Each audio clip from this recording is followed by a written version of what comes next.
Exactly. Was that really necessary? Necessary? No. It was fun. You know, you've exceeded all my expectations. You even managed to implicate Daredevil in the process. You should be pleased. He made me miss. There's an old saying that too much pride can kill a man.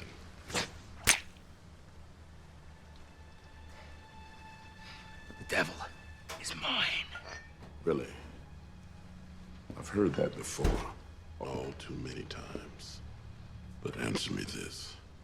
How do you kill a man without fear? By putting the fear in him. I like that. First.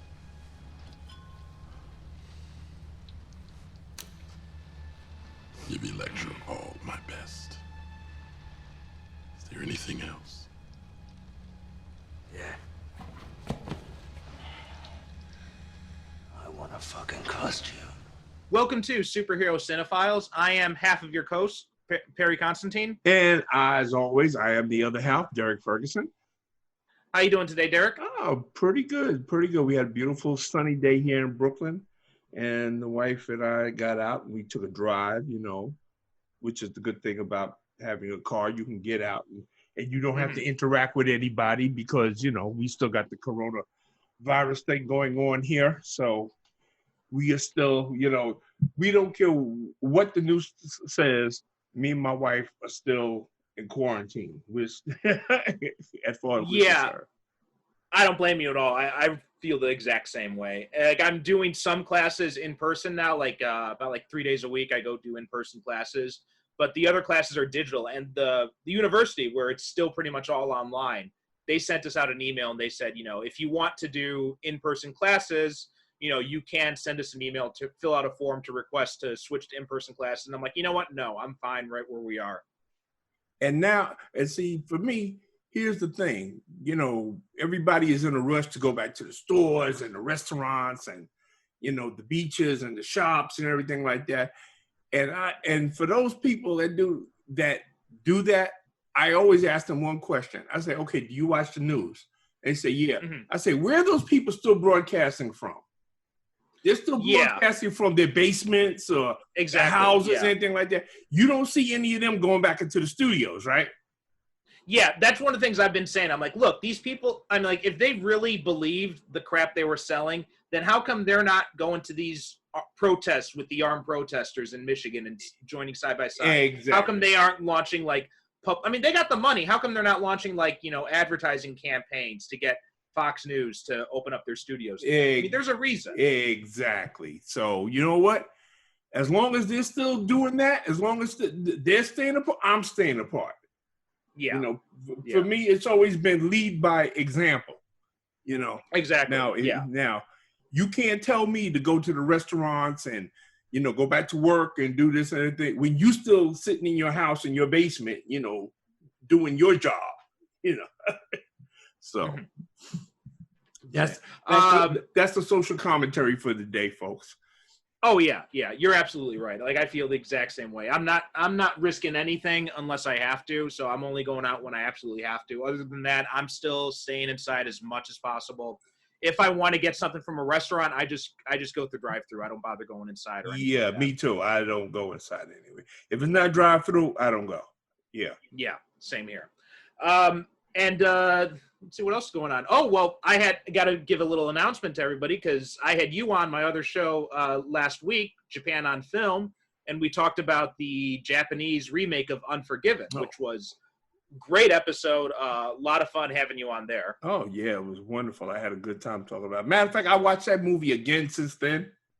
Oh, really? Yeah, I watched it again. I had to. It was, it's such a good, I mean, I probably won't watch it again for about another year, but I said, but you know what, let me, you know, after we had talked about someone, I said, you know what, I got to see this again. And I did. I watched it again.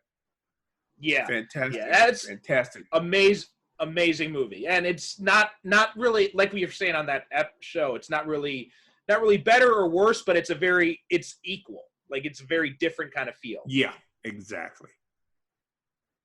So yeah, you guys can check that out, japanonfilm.com, if you want to find out what exactly we're talking about here. And don't forget to tell them that Japan on Film has got a Facebook page now. Yes, yeah, we got a Facebook group. I just launched it the other day. So yeah, Japan on Film. Just search it through Facebook, and you can find the group there. Join in. A bunch of people have already joined up, and we're going to start using that as the show comes back with its next season. Sharing like video clips, sharing recommendations, all that fun stuff. And there's some other comic book superhero related news today, or this past week, because last time we talked, there was the announcement of the Snyder Cut of Justice League, and then what happened right after that is all the people who had been clamoring for the Snyder Cut, then they start wanting the director's cut of Suicide Squad, and they want Snyder to be able to do Justice League 2 and Man of Steel 2, and it's just like there's no satisfying. Is this shit ever going to end? No, it's not. That's the thing. Like, and some people were getting kind of upset with us because we were saying like some of this, some of the way that it went about is a little bit iffy. And I'm all for director's cuts. Like even back when Justice League was first released, before Snyder fans started threatening people on social media and harassing people. Even back then, I was saying, yeah, it'd be interesting to see the Snyder Cut come out. I mean, I don't think it's going to be good, but I think it'll be interesting to watch. But just like all that harassment that came out after it, like I feel like it sets kind of a weird precedent for studios to then say, okay, well, we're going to do what these assholes tell us to do. Well, you know what? Studios have never stood in the way of, they don't let anything stand in the way of making money.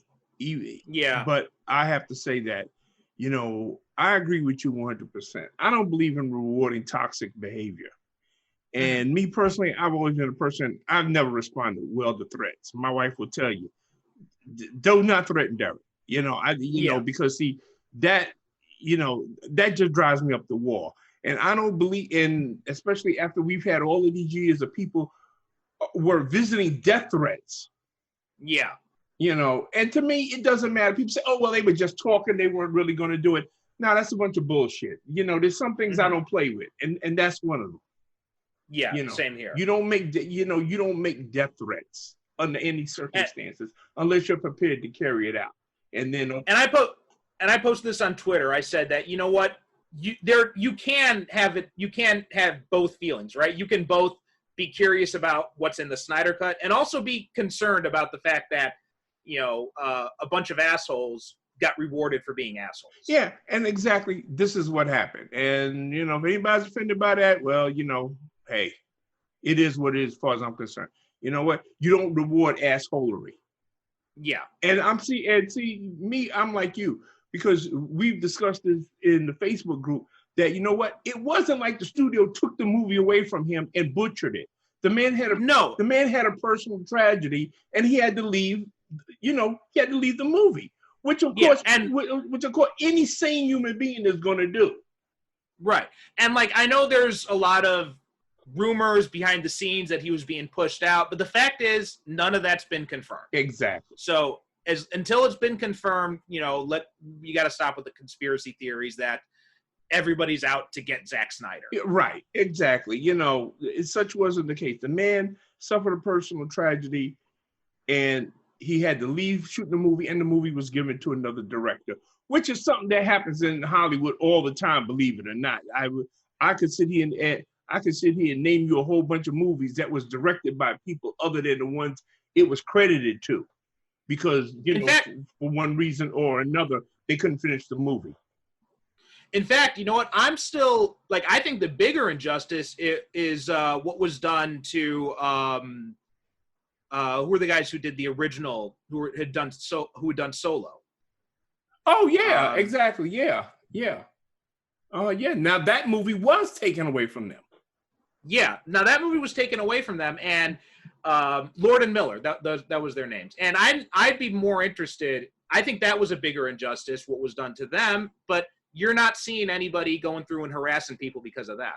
No. And actually, a lot of people, including me, who saw I love Solo simply because I could not believe that Ron Howard had that movie in him. Now, that's not to say there wasn't a lot of what was already filmed was in the movie, you know, so it could well have been the work of another director, as I'm saying, but the movie is credited to Ron Howard, so I got to go with that. But you're 100% right. That was a totally different case, was where you did have a movie that was taken, or how about, what was it, the original screenplay for Ant-Man and, you know, and all that? Yeah, with Edgar Wright, with him leaving the picture, and, you know, and now, you know, Scott Derrickson leaving Doctor Strange 2 and all sorts of stuff like that. Like, this kind of stuff happens in Hollywood all the time. Yeah, and you know what? I'm really not comfortable with this thing where, I mean, you know, the fans think that they should be the ones to dictate to studios every aspect of a production of a movie, from the casting to, you know, the director to who does the special effects. It's getting to that point where they're saying, well, the movie's made for us, so we should be the ones to decide what, you know, goes on. Right. And here's the thing, and you and I both know this from our time working in fanfic. Just because you're a fan doesn't mean you know what you're talking about. Word. Serious. I mean, I saw this all the time, you know, back in the comics. Like, whenever the comics would do something to appease the fans, then the fans hated it. Oh, well, of course they did, because the fans don't. Let me tell you something about the fans. And here's where we're going to lose about 20 listeners. The fans have no idea what they want. They don't know. No. The fans don't know what they want until it's actually put in front of them.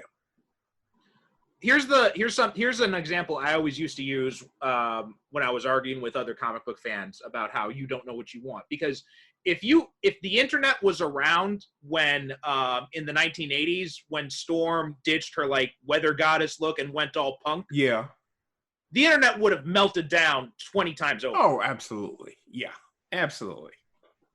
Or when, you know, Frank Miller did his Daredevil run, and he took this character who was very kind of like, you know, swashbuckling, you know, kind of jocular type character, almost like a Spider-Man light type character, and then turned it into this, you know, gritty noir-esque thing. Like, in retrospect, we love that. But at that time, if you had been reading the comics and the internet was around, people would have lost their shit.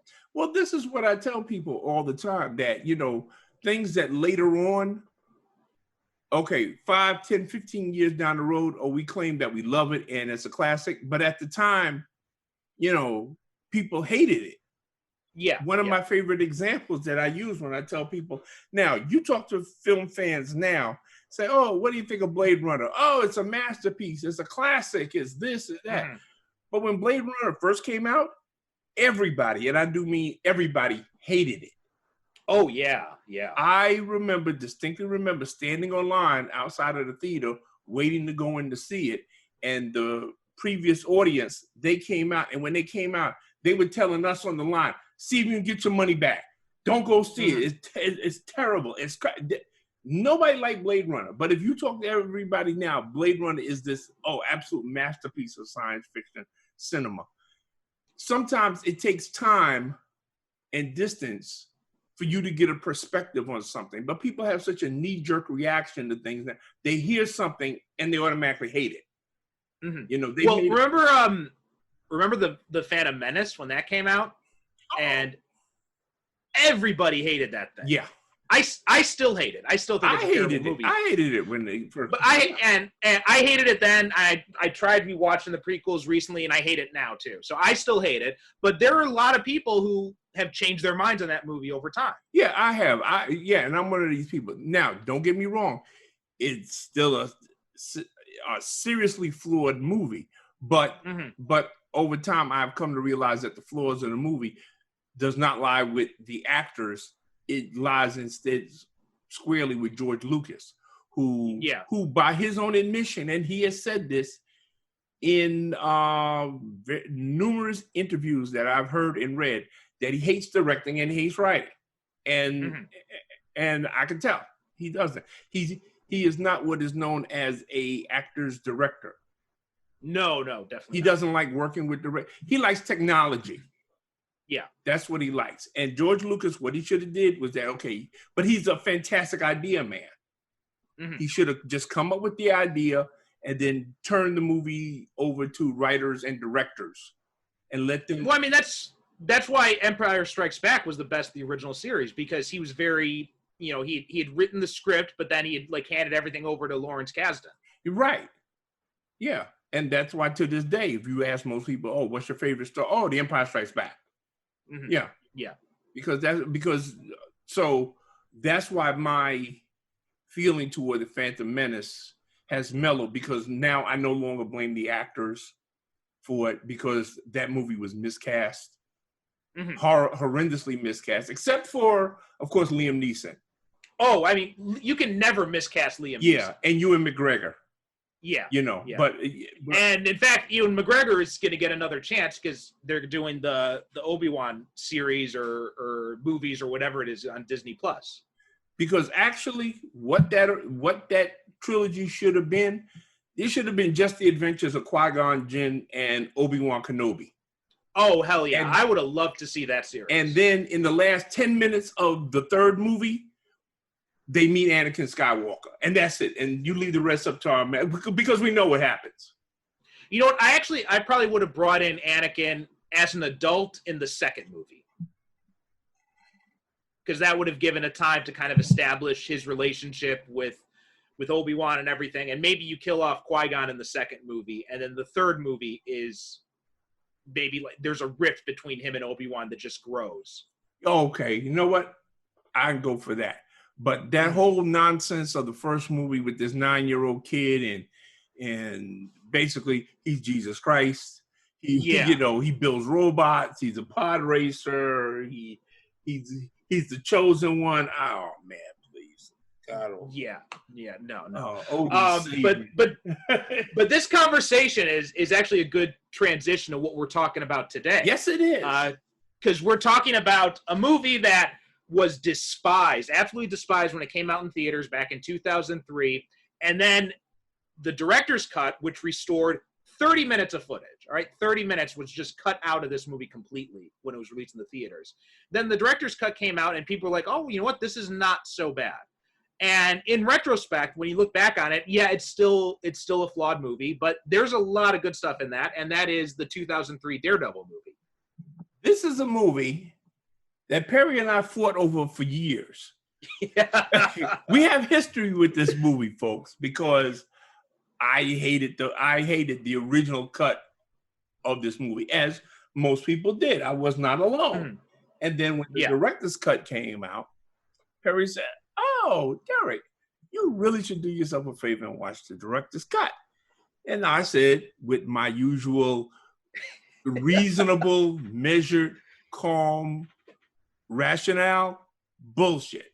Because I did not believe, in my naivety, that a mere 30 minutes added to the movie could make a difference. And for years, we were going back and forth. And every once in a while, Perry would ask me, have you seen the director's cut of Daredevil yet? And I said, no, I've been busy drinking Drano instead.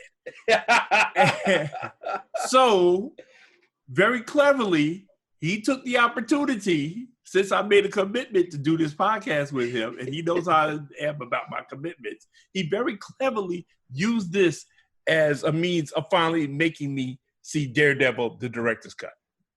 This was my plan all along, right from the start. I'm like, how can I for years, I've been sitting on the blackboard and I've been like drawing out plans and going back and forth and like talking to experts, thinking like, how can I get Derrick to finally watch the director's cut of Daredevil? And then it hit me. I'm gonna ask him to be on a superhero podcast. I'm gonna throw a bunch of movies that he likes watching at him, and then boom. Once he doesn't suspect it, I'm gonna make him watch Daredevil. You want to talk about playing a long game, man? you know how to play a long game. My respects to you, sir. Now, when I saw this movie in the theaters, I had actually just started to get into the Daredevil character shortly before this movie came out. So I had come into the character through like the Kevin Smith Marvel Knights comics, and then I started to like the character, so I started picking up other stuff like the Frank Miller run and all that, the Born Again series, all that kind of stuff, and really kind of boning up on the character. And when I saw the theatrical version, so in my defense, like I was also like 19 at the time, so my movie tastes weren't as refined as they are now. But when I saw it in the theater, like I didn't really notice the plot holes. I just thought, oh well, this is actually pretty good. And this is also in a world where this was before X-Men 2 even. So I mean, this is in a world where we didn't really have a lot of options for superhero movies. So there were some good things about it. Like I thought Ben Affleck did a pretty decent job. I thought Colin Farrell and Michael Clark Duncan were great as Bullseye and the Kingpin. My biggest sticking point then, and even still now after I saw the director's cut, was Jennifer Garner as Electra. Oh, God. But for the most part, I enjoyed it. I thought it was a fun, entertaining movie.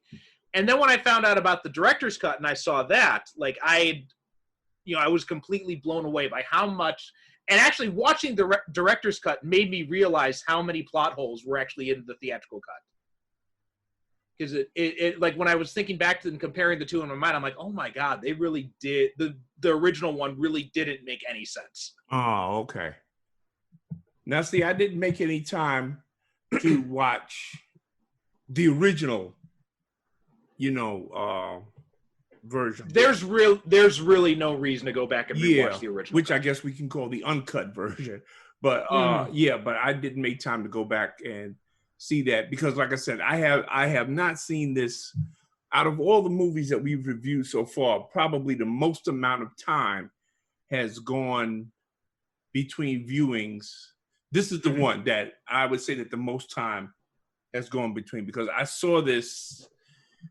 Did I see this in the theater? I probably did because it's Daredevil. Probably did, yeah. I went to see it in the theater. So, and then I've seen it like maybe once or twice since then, when it comes on, if I had a free weekend of like HBO or something like that and they were showing it, I said, okay, let me watch it. And I would watch it and I was still unimpressed. But I have never seen the director's cut until today. I watched it today. So, yeah.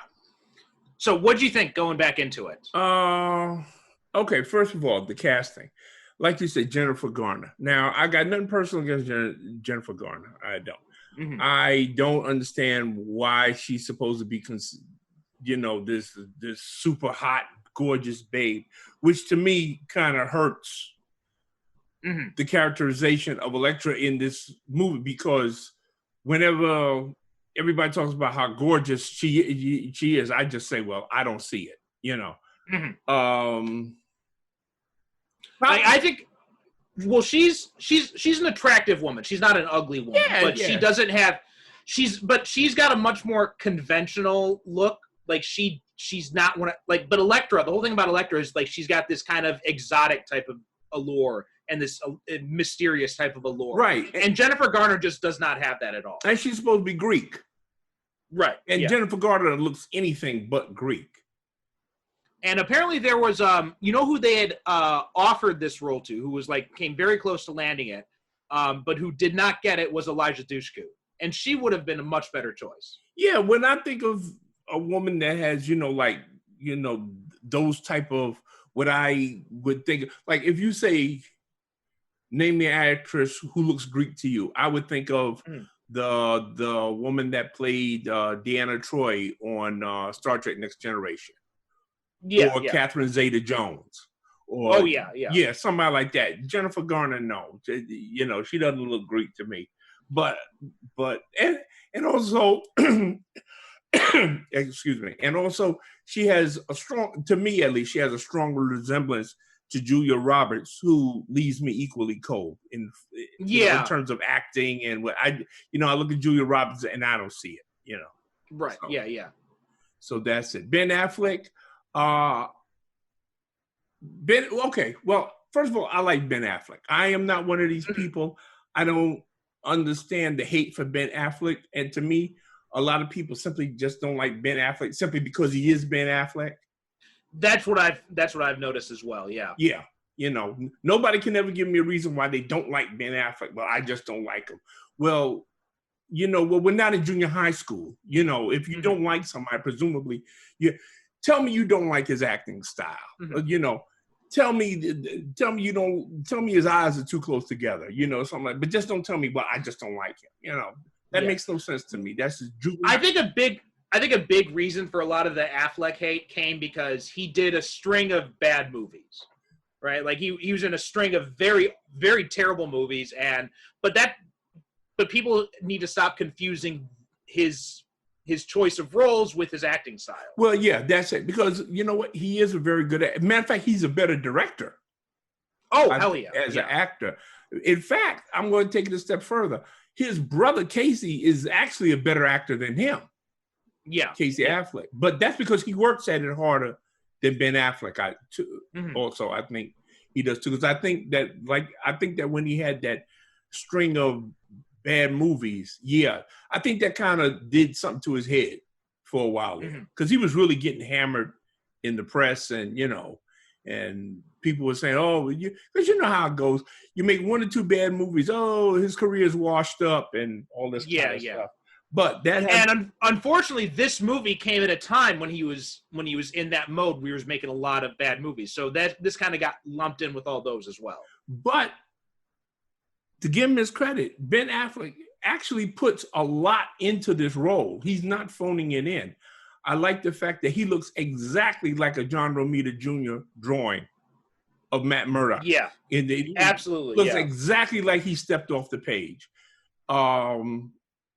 But if there's one thing that I can say about him in this movie is that he's not lazy. He's committed to this just as much as he committed when he was Batman. Say what you want about Ben Affleck, but he knows how to play superheroes. Here's the thing that a lot of people don't realize about Ben Affleck is that Ben Affleck, and we've said this about a lot of other actors, is a comic book fan. Right. Like he wrote back when Kevin Smith's Daredevil run was first collected in a trade paperback, Ben Affleck wrote the introduction. And in the introduction, he talked all about how, when he was a kid, he had gotten mesmerized by Miller's Daredevil and all that kind of stuff. Right. And so when he got this role, he went back and he read every single Daredevil comic that had ever been published up until that point. And I believe it, because you know what? He puts those subtle nuances into Matt Murdock that, from now on, I'm going to tell people who rave about Charlie Cox as being Daredevil, I'm going to tell them to go back and watch this movie. Because there isn't a thing that Charlie Cox does as Daredevil that Ben Affleck didn't do first in this one. No, basically, the only thing is that Charlie Cox had much better writers. Yes. And that's really where this movie fails, is the writing and the directing is nowhere near as good as the Daredevil TV show. But as far as performance goes, they do a lot of the same things. Yeah, exactly. They do a lot of the same. There's a lot of little subtle things that he does, like to mess around with Foggy, like when he switches they're having coffee and Foggy thinks he's pulling a fast one on him because Matt asked for honey to put in his tea. And he gives them, mustard. The mustard, yeah. Yeah, because they've been having a fight. And then when Electra, she walks in, and Foggy gets distracted. When he's distracted, Matt switches the cups on him. Yeah, after he's poured, an entire thing of mustard in this cup of coffee. Yeah. It's a little subtle thing. And he does it, he doesn't, go out of his way to bring attention to it. Which, of course, you're not doing if you're trying to, switch something on somebody. You don't make a big production number out of it. And may I say that I had completely forgotten Jon Favreau was in this movie, and how delighted I was to see how far back this guy's association with Marvel movies has went. Yeah, and you know what? He's so good in this. He was one of my favorite things, even when I saw this in the theater. Was just his performance was perfect as Foggy. As a matter of fact, I like the relationship that Affleck and Favreau have as Matt and Foggy, and it is better than the one Charlie Cox has with the guy that played Foggy in the TV series. Eldon Hansen, I think is his name. I mean, don't get me wrong. They're both good actors and everything like that. But for some reason, Favreau and Affleck convinced me in a very short amount of time that they were good friends. Yeah. In a way that those other two guys did. It took me a while to believe that they were actually friends. Yeah, and I love the little interaction, like that coffee shop scene between the two of them are great. When he talks about their client who who paid in fish. Yeah, right. And then he's like, well, Mr. Lee doesn't have a lot of money, and he likes to go salsa dancing he likes to go fishing. He's like, yeah, well, I go salsa dancing on the weekends, but I don't shake my ass to pay my phone bill. Yeah, and something, that's probably why I like it, because the Foggy in the TV series, he doesn't so much come off as being Matt's partner as that he's just being dragged along. Because a lot of times Matt says something, he just goes along with it. Not here in this movie. Favreau says, listen, he makes no bones about the fact he wants to make money. Yeah. And they argue about it, which is what they supposed, partners and friends, that's what they're supposed to do, because they have a point of view. Another great moment in there when he talks about how, remember in law school, they taught us how to create a moral vacuum so we can represent people who aren't innocent. Yeah. And then Matt's like, yeah, that was your best course, wasn't it? Yeah, exactly.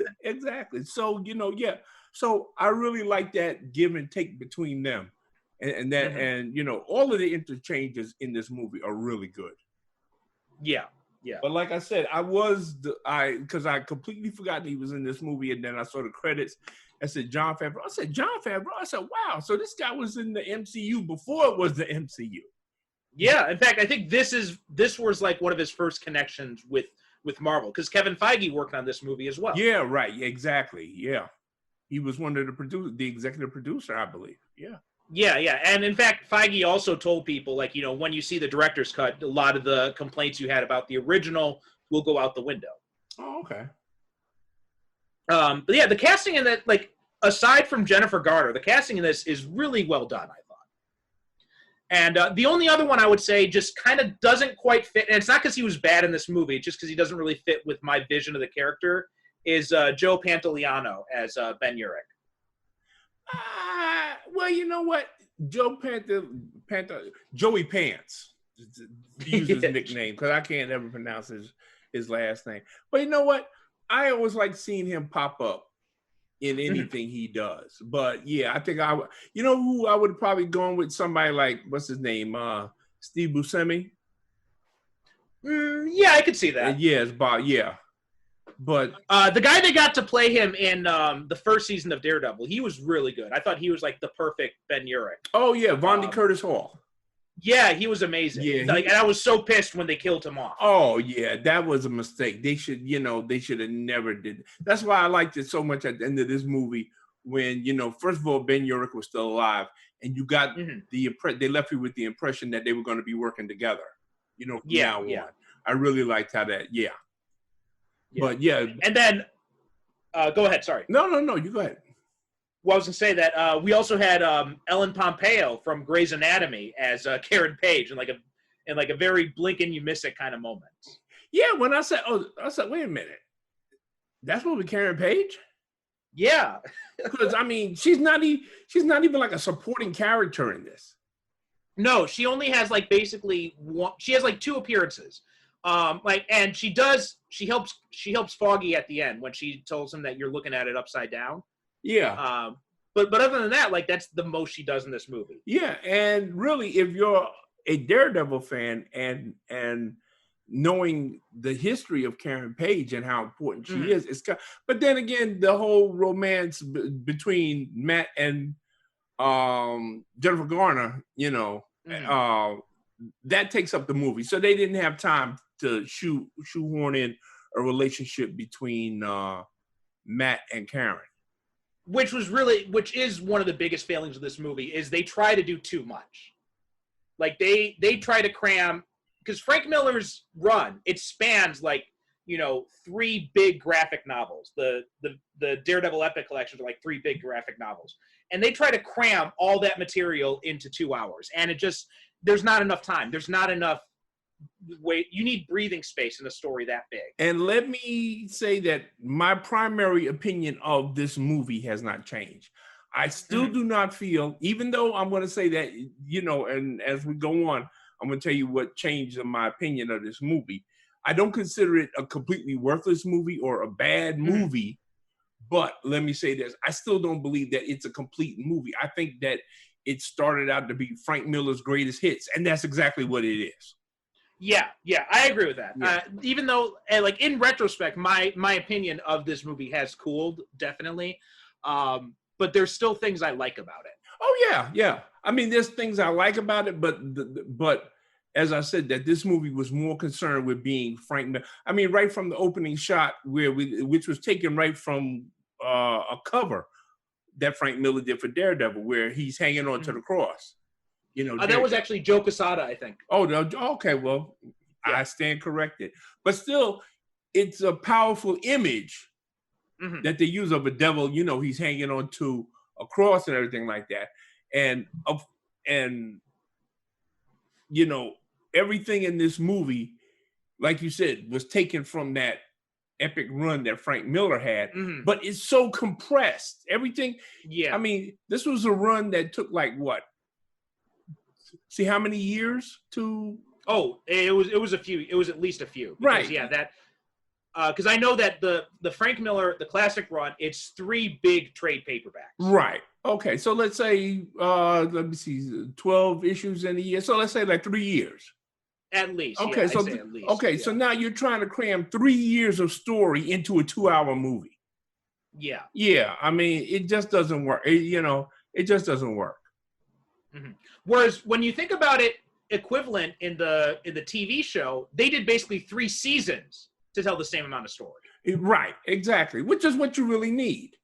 You know, right. Which is why, and I've always maintained this, not every superhero needs a big summer CGI $300 million blockbuster movie. Some characters work much better as a serialized TV series. Yeah. And Daredevil is definitely one of those characters because he doesn't go up against these, threats that are going to destroy the entire city. Well, I mean, occasionally he does, but not often. Like he goes after threats that are, he goes after, it's like simmering in the background, right? The Kingpin is not making grand plans to destroy New York. Yeah, I mean, Daredevil is basically crime / noir / pulp. Yeah. Which means it's a character that lends itself towards serialized storytelling. It's not like, okay, you can have like a big character like Thor, and people may find my logic wonky, but to me, you can get across the themes of a character like Thor better in a bigger movie than you could in a TV series. Oh, absolutely. Plus, you'd need it because for someone like Thor, you need that spectacle. Right, exactly. But Daredevil works much better as a TV series because, okay, we've seen crime TV shows before. Okay, this is a crime series. It's just that the main character isn't a cop or a detective. He's a blind guy in a costume. Right. That's it. Yeah, absolutely. Yeah.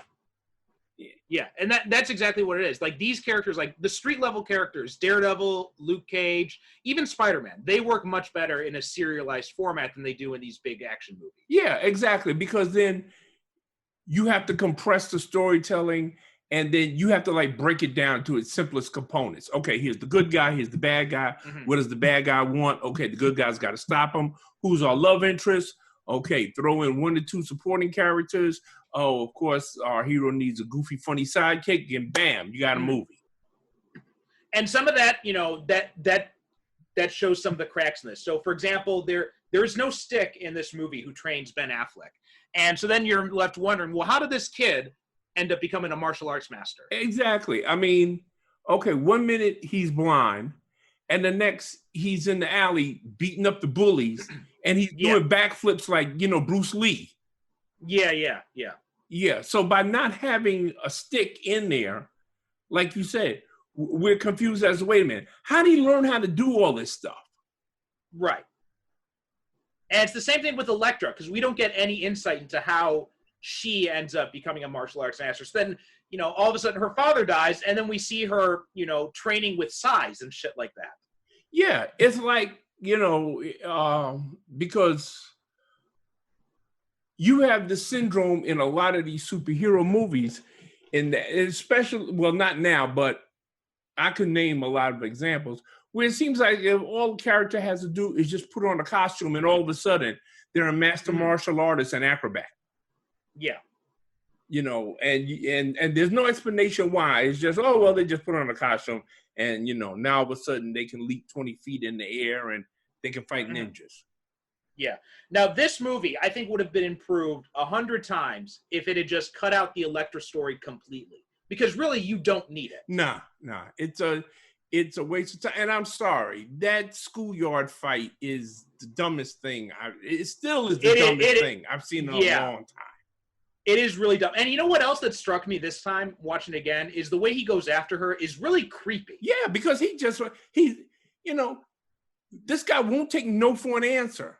Yeah. Like, I felt really uncomfortable rewatching that lead up to that scene. And then he just like grabs her, like, don't walk away from me. Yeah. And I said, whoa, dude, don't you know that this is the Me Too generation? Yeah.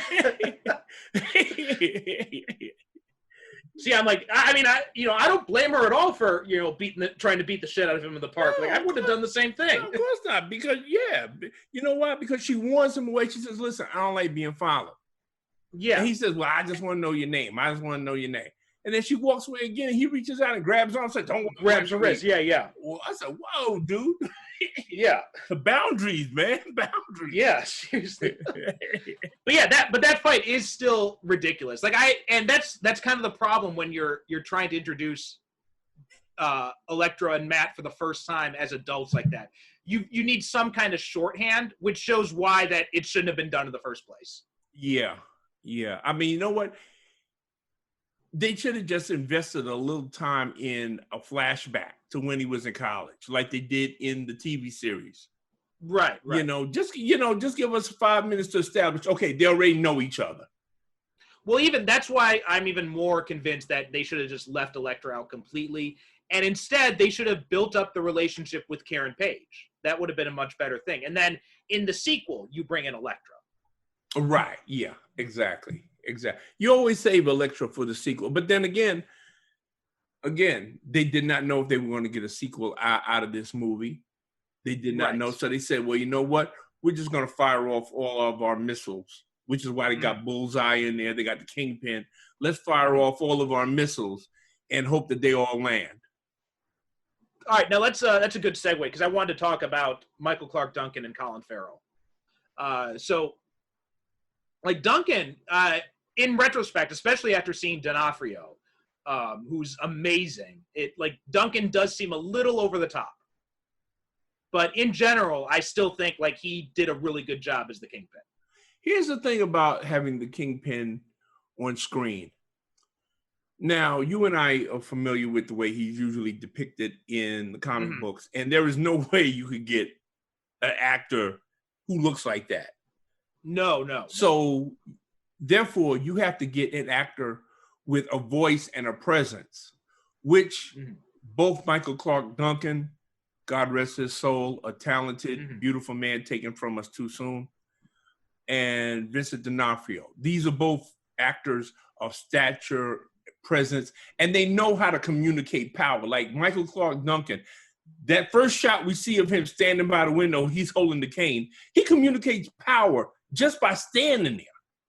Right, yeah. That's amazing to me. And, once in a while he goes a little bit over the top. But that's only because everybody else in this movie is like playing it like absolutely straight. Yeah. Him and Colin Farrell are the only ones that are like saying, okay, well, we're in a comic book movie, so we're going to act accordingly. But everybody else is playing it absolutely, like they're in a serious, Academy Award-winning drama. Right. And it's especially good with Duncan, because he usually and plus, like, he was by all accounts, he was like the nicest guy in real life. Oh yeah, everybody says that. Yeah. And he usually and he's got this kind of reputation for playing kind of like a gentle giant type of thing, like in The Green Mile or stuff like that. But in here, like, he actually does manage to come off as pretty menacing. Like that scene when Nicholas Nachios comes to talk to him, and he says, "I want to buy you out," and Fisk is just sitting there very calmly lighting his cigar, and just like the look on his face, and you just know shit's about to go down. Oh yeah. Like I said, he knows how to communicate power and menace, and he does it. He does it with a look. He does it with a gesture. Yeah. He's a big guy, but see, that's the thing about big men like that. They don't have to be physical in order to project menace. Yeah. You know, they know how to use their size. They know how to use their voice. And of course, Michael Clark Duncan, he's got that voice like, you know, whoa, whoa, whoa, whoa, wow. Yeah. You know, yeah. He's got that voice that makes your chest vibrate if you stand too close to him. Yeah. So yeah, I mean, I thought he did great in the role, and in fact, he went on to voice Kingpin in the new animated Spider-Man series. Yeah, I read that somewhere. Yeah. Very cool. Yeah, but he did. But I liked him a lot in it. I liked him a lot. I liked him, you know, and I'm sitting there and I'm thinking about he's gone now, and I said, wow, it's such a shame. The roles that he could still be playing now. Yeah. And then Colin Farrell is Bullseye. Like, I loved Bullseye the first time I saw this movie because Colin Farrell just like completely throws himself into the role, and he just has a lot of fun. And Bullseye's always been this kind of over-the-top character to begin with. The guy is walking through the airport. Like, I mean, can you call any more attention to yourself? I mean, for God's sake, you're a master assassin. Presumably, you're trying to leave the country quietly, and you're doing everything you can. You put a toothpick and a pen in the I love that first scene when he's introduced. One of the reasons Colin Farrell took on this role is because the director said you can use your own accent, because he had never all the movies he'd done before this he had to do an American accent. Right. And this time they introduce him. He's in Ireland. He's in a pub. He's drinking beer, throwing darts without even looking at the board. Not even looking at it. Well, what is it? The Beastie Boys, I think it was. Top of the Morning to You is playing in the background. Yeah. And that was just like such a perfect introduction to Bullseye, I thought. I'm trying to think who because it's not the Beastie Boys. It's Top of the Morning to You, but it's that same group, the House of Pain. House of Pain. Yeah, yes, House of Pain, who did Jump Around. Yeah, Top of the Morning. Yeah. Great group. Yeah, and it's just a good intro for Bullseye. And yeah, you're right. The airport scene is a little bit over the top. But it is kind of funny because he does have like these toothpicks and stuff, and as if it's supposed to be a dangerous weapon. Yeah. And if you're airport security, you're like, what the hell is this? Yeah. And he's sucking on paper clips, and and I'm looking, and the people in there who are, they're looking at, what is wrong with this guy? And he's intimidating the guard dog with, the drug sniffing dogs. He stares them down and everything like that. I say, could he be calling any more attention to himself? But so aside from that, like, what did you think of Colin Farrell in general as Bullseye? Oh, like I said, listen, I enjoyed him because, him and Michael Clark Duncan, they said, okay, well, these are characters from a comic book, so we're going to play it accordingly. He is obviously having a lot of fun, with the role. And they have a scene together where he's in the Kingpin's office, and it's like they're trying to, doing a game of can you top this acting-wise. They're trying to see who can be more over the top in that scene. Like when he asked him for a costume, he said, I want a costume. I said, you know what? Colin Farrell, okay, here's the best way I can sum up his performance. While I'm watching it, every time he does something, I said, is he for real? This cat serious? Because he is, Yeah. When that line jumped out at me too, because I'm just like, you know what? With the way Colin Farrell's been playing this character, I'm not sure if he's joking or not. I don't know if he's for real or what. He may have just seen Daredevil's costume, which, may I add, is one of the best superhero costumes I've seen on screen. Yeah, it works pretty well. I love that, especially at the end when he finally buckles the neck part. Yeah. Yeah, because for a lot of the movie he leaves it, and I know that a lot of people they didn't like the fact that the cowl was a separate piece; it wasn't connected to the rest of the costume. But in general, it works very well, and it's a very it seems like a costume he could easily put together, right? Because it's basically just like a leather biker outfit that's got double D sewn on it. Yeah, and it's it's functional. It's stylish but it looks like something a superhero in the real world would wear. Right. Exactly. Yeah, it's not like what's the best example I can use? It's not like the bat suits that we see. Right. You know, with the sculpted, molded. Yeah. No, it's not. This is something that, yeah, you know, it's leather, but it's very soft leather that he can apparently move very easily in. Well, you can believe the kind of bat suits because Bruce Wayne's got more money than God. But for Daredevil, if he was running around in something like that, it wouldn't make any sense for how he'd be able to put that together. Well, I wouldn't know about that because that apartment he lives in is, and I'm trying to figure out, how can this cat live like this when apparently he doesn't make any money as a lawyer? Because he spends all his money on deprivation, sensory deprivation. Well, tanks. this is what I'm saying. So he's got a sensory deprivation tank. You know, he just touches the walls and they, you know, slide open, and you know, he's got all of this crap in there. I'm saying, wait a minute, where did he get the money for all this stuff at? Yeah, that's a good point. Yeah, I did like them using the sensory deprivation tank, though. I thought that was because that's something that makes sense, right? Like, especially after a night of, like, you know, intense crime fighting, like, you would just want to be able to shut everything out, especially if you're someone who has those types of enhanced senses. So I did like that little touch they threw in there. But see, if we had Stick in this movie who taught him how to control his senses, right, we would have no need for the sensory deprivation tank. Right. Because I remember there's a scene where, okay, the tank slides open, and as soon as he gets out the tank, it's like he can hear everything. Yeah. You know, so apparently, you know, he hasn't quite learned how to tune out all the sounds that he normally hears during the day. But I'm glad you mentioned that scene because this is a superhero movie that actually shows the debilitating effects that superheroing has on the human body. Yeah, I like that. That first night he comes in, he's like peeling the jacket off, and is like he's got all these bruises all over his body. He's got all these scars. Then he takes the shower. There's like blood washing down his body. A tooth is loose. He has to pull out. Yeah. And then he's chewing painkillers. Yeah. Then he goes to the medicine cabinet, because apparently the Ben Affleck Daredevil is addicted to painkillers because he opens up the medicine cabinet and there's nothing in there but all kinds of different kind of painkillers, and he's just popping them down. I said, but you know something?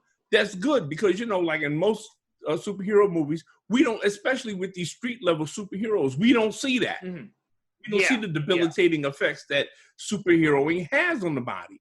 But here we do. You know, this guy comes back from a hard night of superheroing and he's tired and he hurts. Yeah. And it shows like how driven he is, right? You really believe that, well, this guy must really believe in what he's doing in order to put his body through that every night. Well, yeah, we go back to the old tried and true thing where he has a parent that is, you know, killed. And in true Bruce Wayne fashion, he decides to become a crime fighter, you know. Right. I mean, that should be a given for all crime. I mean, if I was a crook, the last thing I would do is kill anybody because I would be too afraid of creating a Batman or a Daredevil. I said, nah, I can't do that. Well, yeah, man, but he's seen your face. Yeah, man, but shit, have you ever seen Batman? It's not worth it, man. I'd rather go to jail. So, let's see. What else is there to talk about here? The Coolio subplot that was completely cut out of the movie. And with good reason, because there was no, you know what the only reason I think that was there for? So we could have scenes in a courtroom so we could see Matt Murdock doing the lawyer stuff.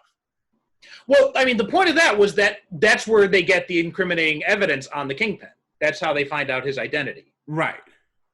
So that's why that was there. And that's why I thought that was important. Yeah, but because other than that, like, because in the theatrical cut, it really makes no sense for how why the cops would be coming after Kingpin, because they've got no evidence on him at all. Right. But in this, it makes sense. They've got that scene with they got that subplot with the police detective Manolis. Right. Yeah. Because they got the scene where Matt, he gets in the car and he's wrecking up his car. And that's how he gets him to talk, which also comes from the Frank Miller run, because he couldn't read the guy in court. Right. Yeah. Right. Exactly. And as it turns out, because the guy has a pacemaker. Right. Because as we see, Matt Murdock is such a good lawyer, and the only reason why he insists on defending the innocent is because of his enhanced hearing. He can actually tell when somebody's lying. Yeah. He's a human lie detector. You know, he can just listen to their heartbeat, and that's why he takes this guy's case. Yeah. You know, Coolio's, because he listens to his heartbeat, and he says, "Oh, yeah," and he says, "Yeah, man. Well, I know you don't believe me." And Matt says, "Oh, yes, I do." He says, "Yeah, I believe you." Dante Jackson, that was his character's name. Yeah, he said, "I believe you." Yeah. And you know, I thought Coolio did a pretty good job in the role. Like, I love that scene when he's on the witness stand. and Foggy's asking him, he's like, "You don't own a handgun, do you?" He's like, "No, sir." No, sir. And he's like, "Now a shotgun." They make a good comedy team. They do. Yeah, I got a lot of good laughs out of that scene. But speaking of Daredevil's powers, I'd like to say that this movie does an excellent job of visualizing Daredevil's, radar sense for us, and how he perceives the world and how he uses his powers to perceive the world. I thought it was very good, very well. In fact, that's something that the TV show didn't really do. There's that one scene when he's with Claire, and he talks about, and that's like really the only time we see his powers in action, his radar sense. Right, exactly. But this movie, and it actually was quite romantic, where he's on the roof, is him and it's Electra, and she says she's got to go, and he says, "No, hold on, don't go." She says, "Why not?" He said, "Because it's getting ready to rain." She said, "How you know it's going to get rain?" And he's explaining to her how he knows it's going to rain. And he says, "Right." He says, "And when it rains," he says, "I get a totally different perception of how things are." He said, "That's really the only way I can see how you look." And I said, "Wow, you know what? That is really kind of touching." And then the rain hits her and everything like that, and that gives them a true image of how she looks. Yeah. I got to admit, listen, even a hard-hearted guy like me, I found that to be a very romantic, moment. It was. Now, something else I liked about that, which was changed in the theatrical version, because in the theatrical version, he hears something going on in the background. He has to leave her, and then she tells him to stay with her, and he does. But in this scene, in the director's cut, he actually does leave her, and he goes off to go fight. And there is that scene where, now, one of the things is, I kind of like and I kind of don't like is the his approach, like how, because like at the beginning he lets the guy get killed on the train tracks, but then when he's beaten up, and then he's beating up this other guy right in front of his kid, and he's like, "No, don't hurt my dad," and then he's like, "I'm not the bad guy, kid," and then he kind of realizes, "Oh shit, I am." Yeah, because that kind of surprised me when he just straight up just let the guy get killed by the train. Yeah. Okay, I understand. The guy just held a loaded gun to your head and he was getting ready to kill you with, no compunction. But the Daredevil that I know from the comic books would have found a way to disarm the guy and disable him without throwing him on the train tracks. Yeah, see, that's my thing. Like, I understand what the movie was trying to do, how they're trying to show that how he's evolving and he's changing as a crime fighter. But still, like, it does feel like those kinds of character journeys where you have to kind of learn that killing is bad. I don't like those kinds of stories for a superhero. Yeah. I mean, that's just as bad. But you know what? Again, because as I'm watching this, without being an exact copy of a lot of the beats of Batman, there are a lot of similar elements in this movie. Like in what movie was that? Was that Batman Returns, where Batman straight up murders everybody? Yeah. I mean, like he burns up one guy, he straps a bomb on one guy and throws him down. And he's smiling while he does it, no less. He's smiling. And in the first Batman, he throws the guy down the church, So So yeah, I mean, Daredevil was like, I said, wow, because I completely forgot that part where he throws the guy, you know, and he throws him right on the train tracks, and you know, Yeah. and it's not like the train is coming so fast that he couldn't get the guy. He tells him, he said, well, you know what that is? He said, that's the C train. Yeah. That light at the end of the tunnel, that's the C train. I said, oh, and he's watching the guy gets killed. And I said, man, that's not Daredevil, you know. No, that was something that doesn't sit well with me, because also it makes it at the end, the revenge he gets against the Kingpin does kind of feel a little bit hollow. It's like, well, look, man, you killed these other scumbags without a problem, but you're not going to kill the guy who's been running the show and killed your father. Right, exactly. You know, this guy was just, you know, okay, he was a scumbag, but there's plenty of scumbags like him. This is the guy that killed, you know, your father and presumably the love of your life, and you know, you're just gonna let him go. Although it can be argued that he said that, you know, putting the Kingpin in jail is more of a humiliation for him than just killing him, which he would rather prefer. Right. Yeah. You know, because he's that type of character that, you know, yeah, death would be preferable for him rather than the humiliation of, you know, going to Rikers Island and hearing from the other prisoners all the time. Yeah, you ain't the Kingpin in here, sucker. Speaking of that guy he kills, remember when they're in the bar when Daredevil attacks them? Remember there's that one guy who tells him, he's like, hey boss, who's that? Is that guy for real? Geez, that guy was the Rock's cousin. Really? Yeah. Oh, okay. So like, because every time I watch that, I'm like, wait a minute, is that the Rock? Because it looks just like yeah, he did. You know what? Now that you mention, I'm looking at him saying, why does he look familiar to me? But I knew it wasn't the Rock. But yeah, there was something familiar about him. Yeah. So apparently he's Dwayne Johnson's cousin. Oh, okay, but I just chalked it up as that. Well, I must have seen him in some other movie, you know. Right. Yeah. Also, we had who is it? Mark Margolis, who was he was in Breaking Bad as Salamanca. Right. Yeah. He plays the old Kingpin, Fallon, the one who tells Matt's father to throw the fight. Yeah. Oh, that guy's been in a ton of, going back to the 70s. He's been like in a ton of mob movies, you know. Yeah. If there was a mob movie made during the 70s and 80s, he was in it. Yeah. Now, one of the things I think this movie suffers from a little bit that kind of takes me out of it watching it again is it does have a little bit of that Snyder Watchmen feel where it tries to be too faithful at times. So like there's a lot of Easter eggs in this movie.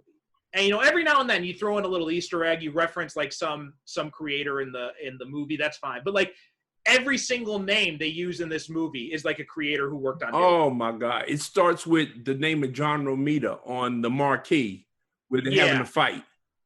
And he talks about and his dad's talk about how he fought Colin, and then Fallon's saying, like, you know, all my fighters, Miller, Mack, and Bendis, they're all my.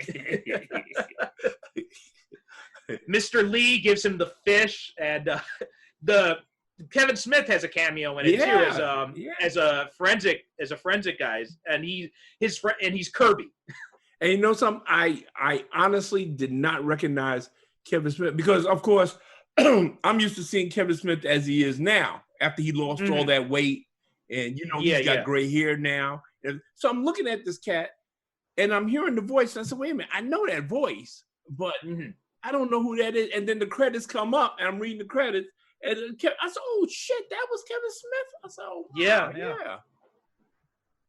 yeah. I also like the Billy Club, how they were able to translate that into live action was felt very faithful to the way they do it in the comics. The Billy Club has more personality in this movie than it does in the TV series, actually. Oh yeah. Well, it's also got more personality than Electra does in this movie. Yeah, I mean, you know, the Billy Club. The Billy Club here, which is what it's supposed to be. It's Daredevil's shield, or you know, it's like what's the other guy, Thor. Yeah, Mjolnir. Yeah. Right. Yeah. Right. It's like Thor with his hammer, Captain America with his shield. Okay, that's what Daredevil's Billy Club is like. You know, it shouldn't just be a stick. And here it's got like, those goofy gadgets built into it. Is, he can turn it into a pair of nunchucks. He can make a staff out of it, which is, whoa, which is massively cool to me. So yeah, I'm with you.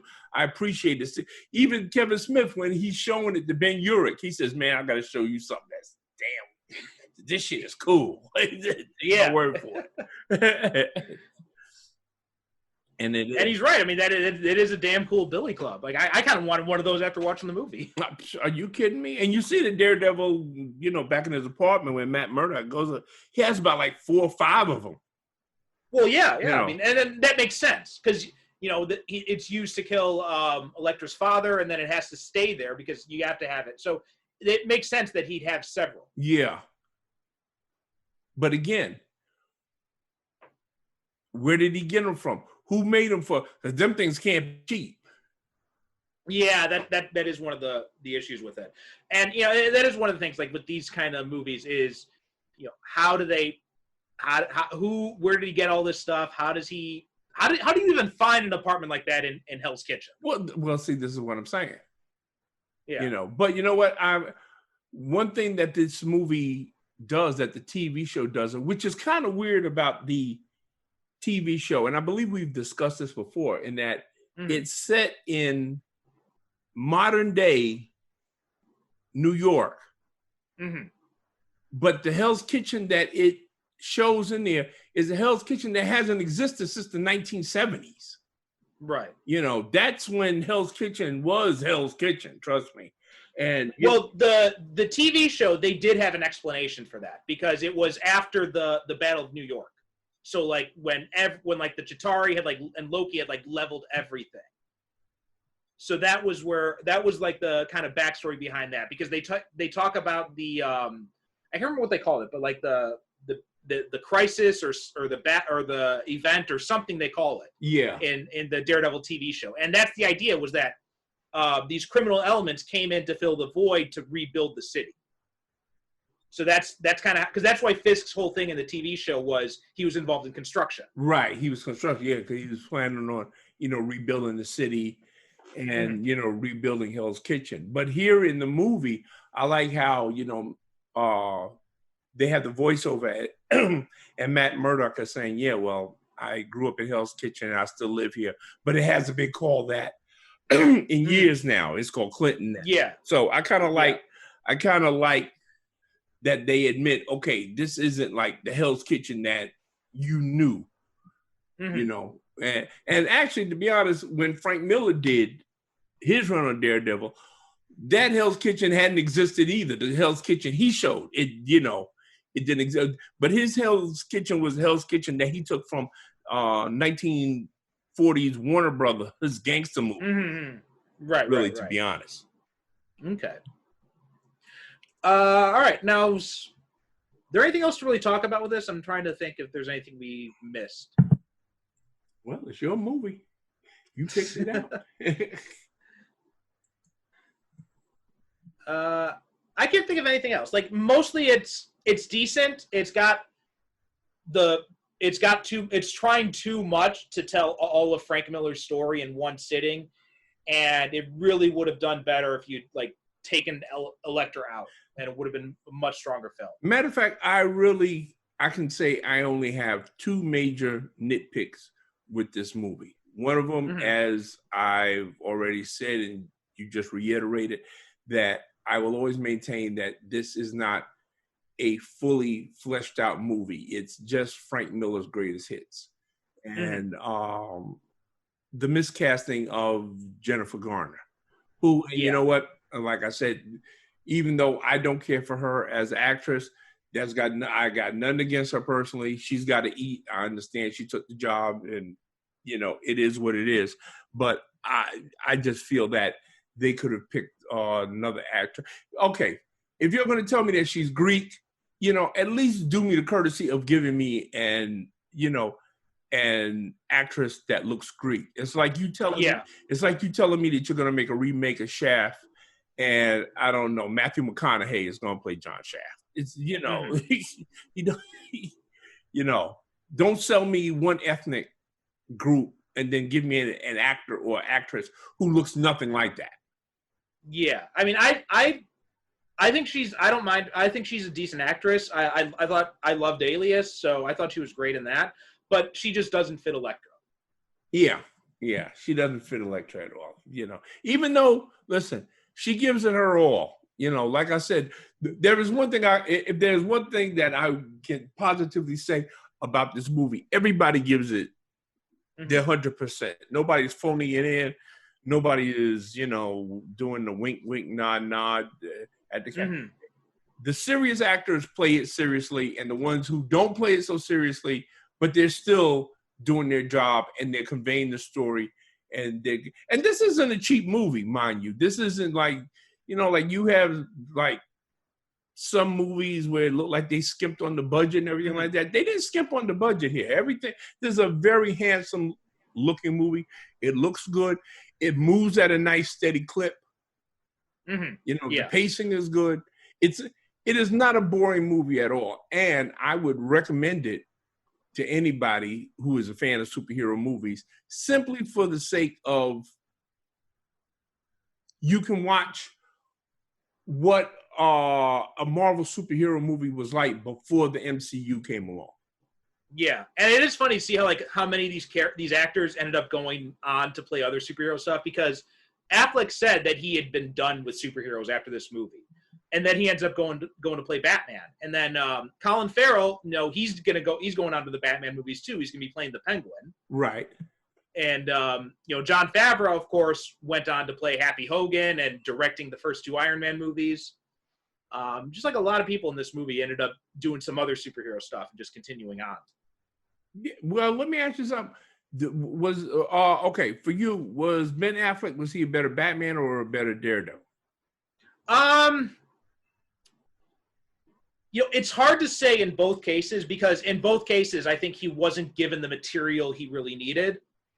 But overall, I think he gets the edge in Batman because he had a chance to kind of like correct some of the missteps of Batman v Superman in Whedon's extra Justice League stuff. So I think I'm leaning more towards him being a better Batman. Yeah, you know what? I give him the edge of being a Batman. Only because, okay, this is why. I give him the edge because of the surprise factor, because I did not expect him to be that damn good as Batman. Daredevil, when I heard he was going to play Daredevil, I said to myself, okay, okay, I could see that. Yeah. But if you had told me Ben Affleck was going to play Batman, I would have laughed myself to hernia. Much as I like him, I said, nah, I don't see him as Batman. Now, looking back at him and, playing Batman in Suicide Squad and, Batman versus Superman and, Justice League, I would have to say that after Michael Keaton, he's my favorite Batman. Yeah, I think I'm putting him.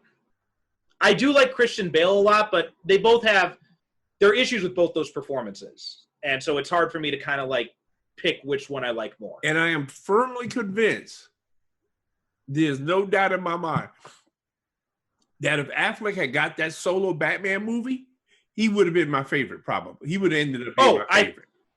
I think I can definitely agree with that. I think if he had stuck with that movie, then that would have been like he would have cemented himself as the best Batman. Yeah, exactly. Yeah, I think he would have. But listen, he's got nothing to be ashamed. As far as this movie goes, he's got nothing to be ashamed of. He did it. No. He did a very good job in this movie. There is he can cringe a little bit at the playground scene. Well, yeah, okay. Well, listen, nothing can help that play good, and it surprises me that he's a writer himself, and but you know what? He probably felt like, well, you know what? I'm not the writer. I didn't write this. I'm not the director. So, well, it's funny that Guy Pearce was offered the role and he turned it down. And when he turned it down, he said that the comic stuff wasn't something he wanted to be involved in. And then he ends up being in Iron Man 3.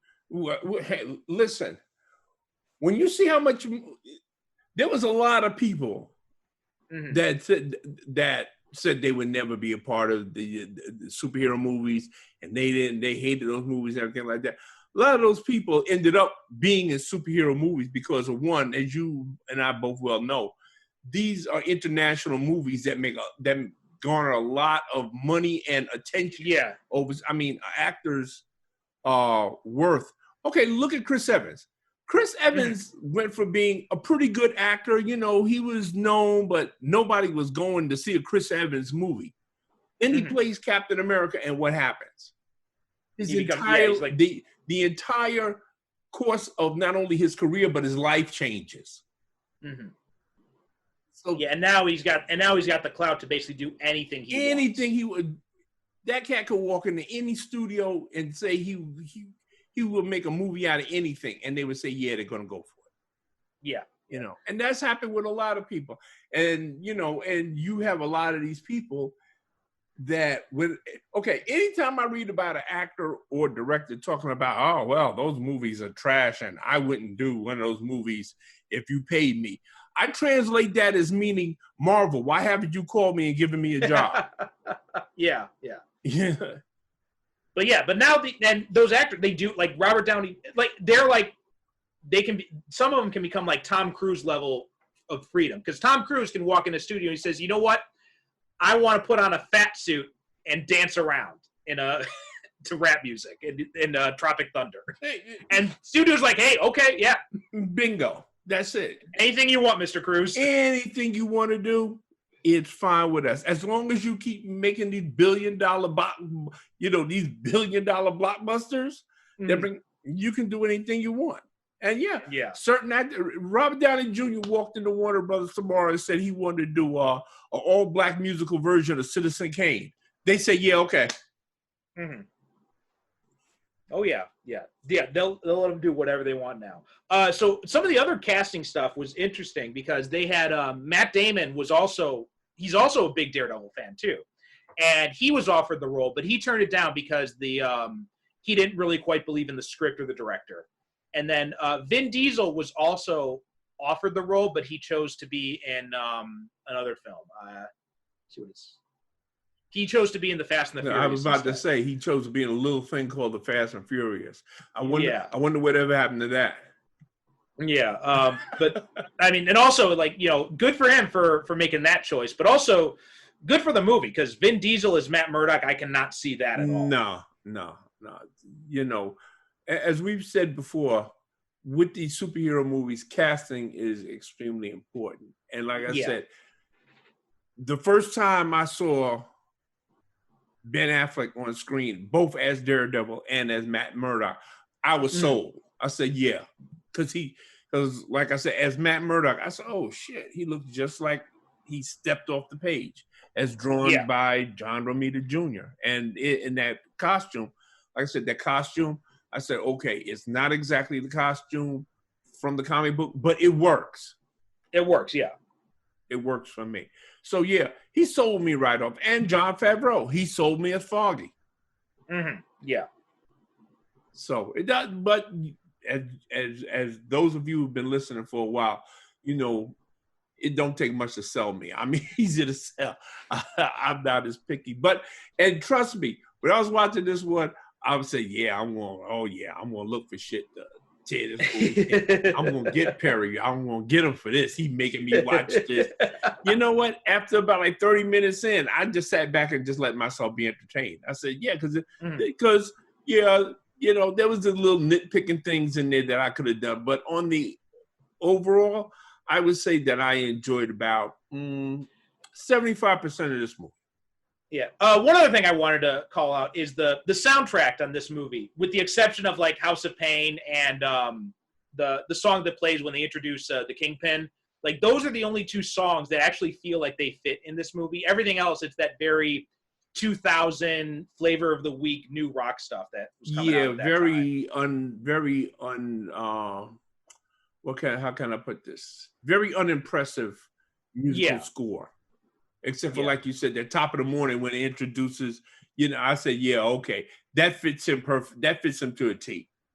And it's very funny that you bring that up about Colin Farrell, because I know that plenty of times he said that he would always get that from people when he would go on shows like, like Jimmy Fallon and stuff like that when he was, when he came here and his movie career was just getting started, and he would speak with his native accent. And he said, people would ask him, well, why are you talking with that Irish accent? He said, well, this is how I talk. Because Colin Farrell is almost, well, I don't know about now, but when I first heard him speak, you couldn't understand what he was saying. That's how thick his accent was. Yeah.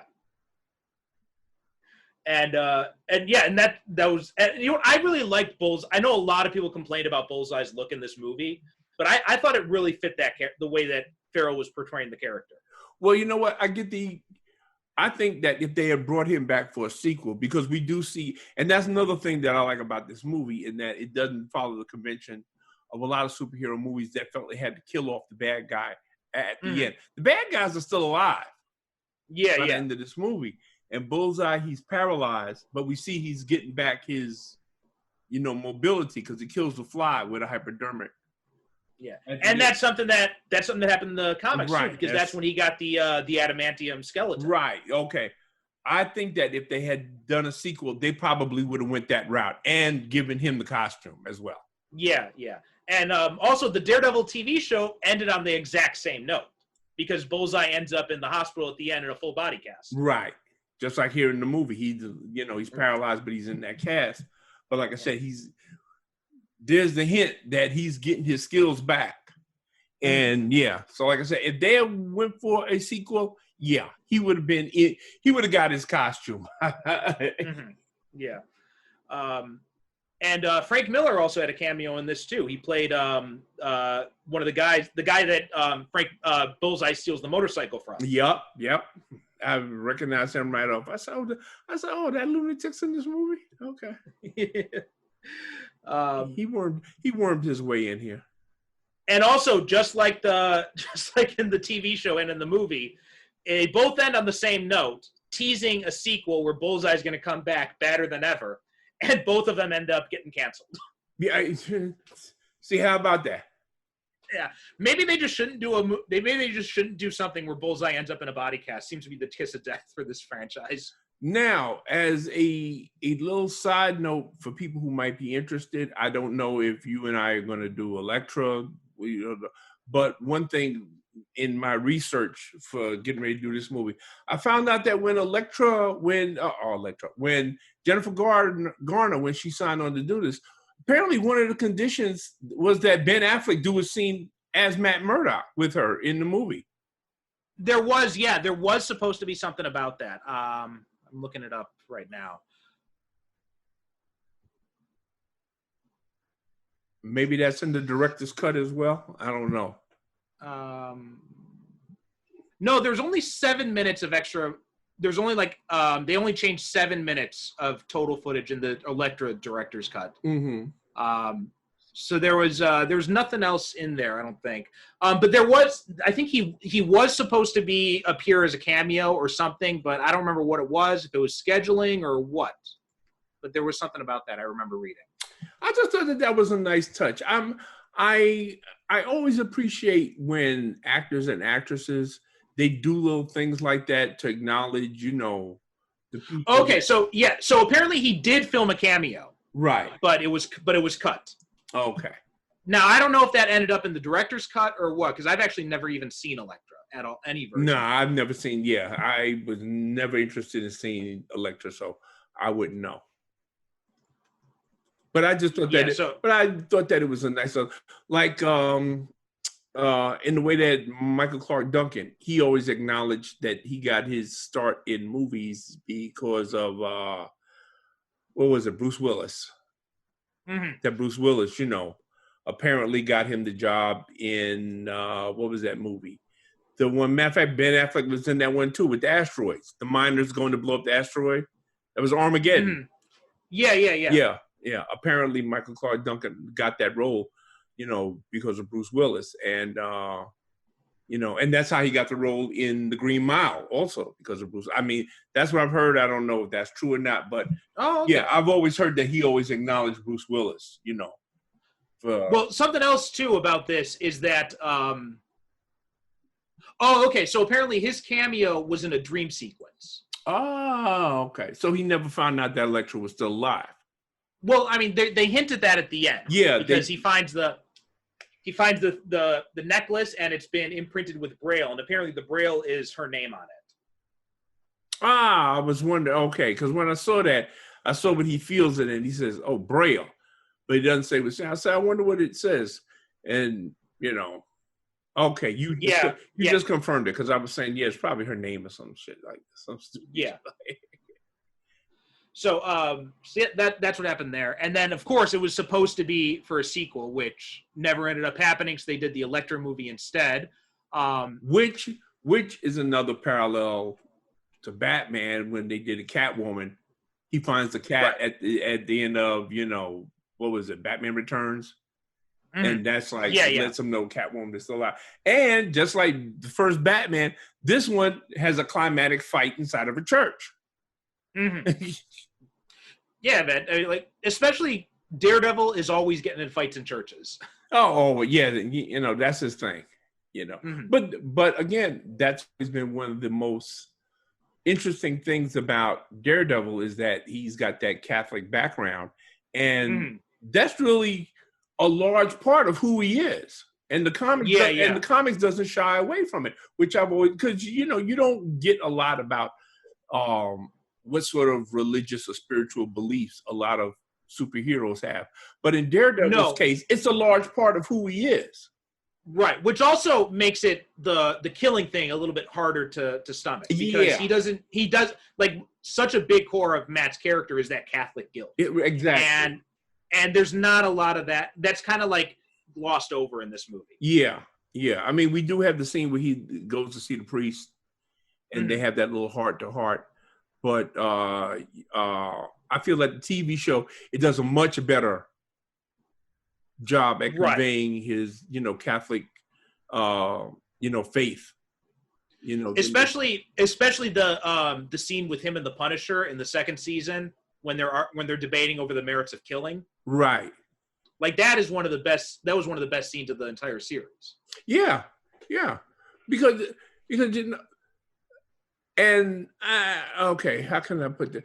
I think that the best thing that works about Daredevil and why he's lasted this long as a character is that he's a man of such contradictions. He's a lawyer by day, but he's a vigilante by night. Mm-hmm.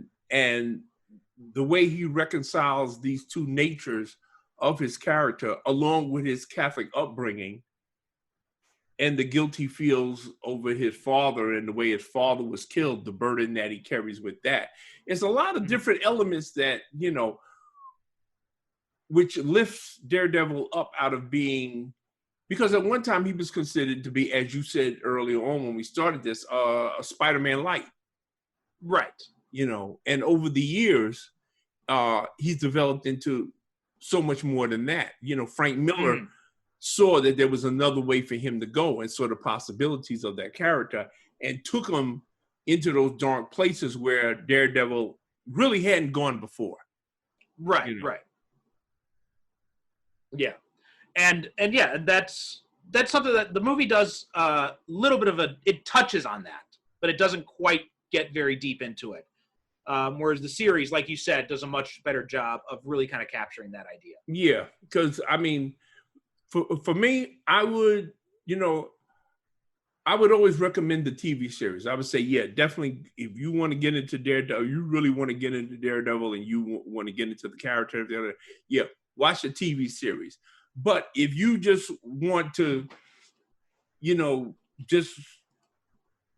how can I say, just get the Cliff Notes on Daredevil. Just get the Cliff Notes. Watch this movie.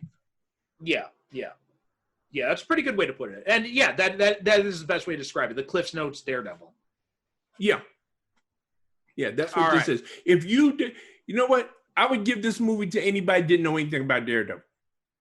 Mm-hmm. And and if they wanted to watch, well, should I watch the TV series? Well, you know what? Watch the movie first, and if you feel. In fact, you know what? I did have a bunch of friends who did not know anything about the comic books, but they really enjoyed watching the movie. Yeah. See, even my wife is the perfect audience when it comes to superhero movies because she knows zilch about superheroes and anything like this. Mhm. I remember, we did watch it, and matter of fact, she liked it better than I did when we went to see it in the movie. She liked it a lot better than I did. Yeah, like I remember one weekend, like the weekend after this movie came out, all my friends were back from college. We were all hanging out together. And I didn't even bring it up. Like someone else brought up, like, did you guys see Daredevil? And everyone's talking about how much they loved it. Yeah, yeah. I mean, there were some superhero movies that are made for non-comic book people like us, I think. Yeah. And I think that a lot of people, like, for instance, I always get into arguments with people about Blade because they say, oh, well, Blade started the Marvel Universe. I said, no, it didn't. Stop saying that. Please stop saying that. Because nobody knew Blade was a Marvel character. Right. That movie was marketed and sold as a Wesley Snipes action movie. And that's and that's how people took it. I cannot tell you how many people called me up and said, wait a minute, Blade was a Marvel superhero? I said, yeah, he's been around for that. Because nobody knew. Right, exactly. And I think that when you have characters, and I suspect that a lot of people, especially female, they went to see this movie because it was a Ben Affleck movie. And they said, oh, Ben Affleck's in it? And they went to see it and the guys wanted to see Jennifer Garner. And, that's it. And I think that that's how a lot of people went to see the movie because it was Ben Affleck as a superhero. They didn't know the background of Daredevil or anything like that. They just wanted to go see Ben Affleck play a superhero. And yeah. All right, I think that's a pretty good note to kind of end this on. So next week we're throwing it back to you for your pick. So what are we going to be watching next? Hold on 1 second. I'm going to tell you because see, I did it right this time. I made a list. I did. I sat down. I made a list, and I said, you know what? He's not going to catch me out there again. He is not. Hold on a minute. I'm pulling it up right now. I didn't have it written down. It's written, on my notepad. Okay. Okay, so there's a Marvel movie. So we're going to go and jump back to DC. We've already done animated movies. So I said, okay, let's get the animated movies a rest for a while. But I did want to go back to DC since this is Marvel. So we're going to go retro. And we're going to do the great-great-granddaddy of DC superhero movies, Batman, the 1966 Batman. Oh, okay. The Adam West version. The Adam West version, yep. So get your can of Bat Shark Repellent ready. Don't get rid of that bomb because...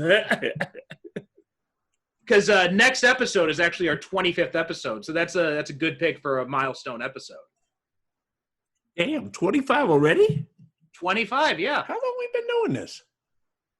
We've been doing it for probably almost a year now. Really? No, just not a little under a year. We started close to a year because we started in September of last year, I think.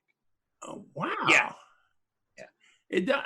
Well, listen, we chugging right along. It doesn't seem like 25 episodes, but yeah, okay, yeah, that's a good one. And then my pick after that, I can tell you already what my pick is going to be after that. That movie that we were talking about on the Facebook group, Dr. Mordred. Dr. Mordred. Okay. So all right, sounds good. All right, so join us next episode when we'll be talking about the 1966 Batman movie. And I'm looking forward to that. I haven't seen that in maybe 5 or 6 years or so. But it's been a while since I've seen it. Yeah, that's about how long it's been since I've seen it. It used to come, believe it or not, it used to come on Turner Classic Movies, kind of frequently. I kind of suspect that they didn't renew the rights to it. Because there was a big rights thing about that series and that movie for a long time. That's why there was no there was no DVD release of the whole series for a long time because of the rights issues. Mm-hmm. But I think now Warner Brothers, because it was CBS, I think, that produced the show originally. Yeah, and then the rights were with Fox for a while, at least the syndication rights. Because I remember when I was a kid, I used to watch it on afternoons on Fox, and then and then eventually Warner Brothers, I think, has finally gotten back all the rights to it, and that's when they were able to do like the Batman '66 comic book and that kind of stuff. Yeah, and then they were able to do the animated movies too. I'm hoping it's going to show up on HBO Max, because I looked today, because since we subscribe to DirecTV, and we have HBO, we get HBO Max and don't have to pay anything extra. Okay. So I was looking at the DC stuff on there, and they got a lot of DC stuff on there. Matter of fact, remember I was asking you about Doom Patrol? They got Doom Patrol. Yeah. Season 1 is on there, so presume, and from what I'm understanding, the plan is that when the contract is up with Netflix, because they've got like the Flash, Arrow, Supergirl. Yeah, that's what I've heard too. Right, that's all going to move over to HBO Max. Yeah, which is why I'm thinking about subscribing. Really, just for those in general, I'd probably really subscribe to that. Well, I'm glad I held off because I said, well, I was going to subscribe to DC Universe, but but like I said, I looked today and they got like, because I've never seen the animated version of The Dark Knight, Returns. Oh, okay, yeah, that's really good. Yeah, they've got that on there. They've got Batman versus Robin, which I've never seen. That's a decent one too. Yeah, like I said, they got a whole bunch on there. So, I'm looking forward to, diving in there and catching up with a lot of this stuff. I still got to watch Stargirl. I'm going to watch that tonight after we finish. Yeah, now that I saw that The Flash and Supergirl are now, their latest seasons are on Netflix, so I got to get into watching those now. Yeah, because that's usually what I did. I did not watch them during the season on the CW. I would wait until the season was over, and then they went to because they were usually on Netflix like the day after the the finale, that season finale, and then I would take a weekend. I would just binge watch seasons and everything like that. So yeah, so I gotta get around to that once I find time. I got another announcement too. Is by the time you guys hear this, I've got a new book available, a new series. It's called Ronin Born, and it's a cyberpunk superhero novel set in a futuristic Japan. So that's coming out. So this show comes out on Monday. I think I got the novel set to come out on Tuesday, but it's up on Amazon for pre-order now. Oh, okay, cool. And folks, if you have not read any of his work yet, then I highly recommend that you rectify that at your earliest opportunity. Thank you. That's about it for us. Head on over to the Facebook group, Superhero Cinephiles. Join in the discussion. Derrick posts up some reviews from there. And other than that, we'll see you next week when we talk about Batman 66. Okay. Thank you for listening. As always, stay safe. Wash your hands. Stay at home if you can, or as much as you can. Good night and God bless.